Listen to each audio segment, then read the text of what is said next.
हैदराबादमधली ही घटना ऐकून खरंच अंगावरती अक्षरशः काटा येतो।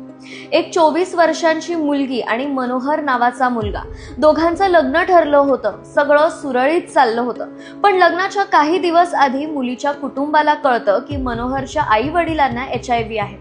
त्यामुळे त्यांनी मनोहरला टेस्ट करायला सांगितली आणि रिपोर्ट आला पॉझिटिव्ह।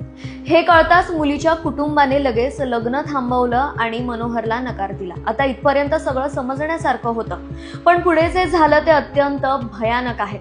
नकार सहन नाही झाला, इगो दुखावला गेला आणि मनोहरने थेट विकृत पाऊल उचललं। त्याने सिरिंजमध्ये स्वतःचं HIV पॉझिटिव्ह रक्त भरून सरळ मुलीच्या घरी गेला आणि तिला इंजेक्शन दिलं।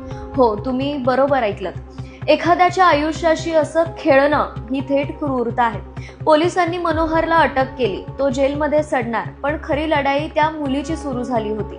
तिला सतत भीती होती की मलाही HIV झाला असेल का, म्हणजे मनात ताण होता, भीती, असुरक्षितता, परत लोक काय म्हणतील आणि कुणी नीट समजून घेणारा आहे का तिला, किंवा कुणी पुढे लाईफ पार्टनर भेटेल का। फक्त 1 महिना आणि त्या मानसिक तणावातून ती बाहेर येऊ शकली नाही। तिने गळफास घेऊन स्वतःचंच आयुष्य संपवलं। खरंच विचार करा, एका चुकीच्या विकृत सुडामुळे एका निरपराध मुलीचं आयुष्य उद्ध्वस्त झालं।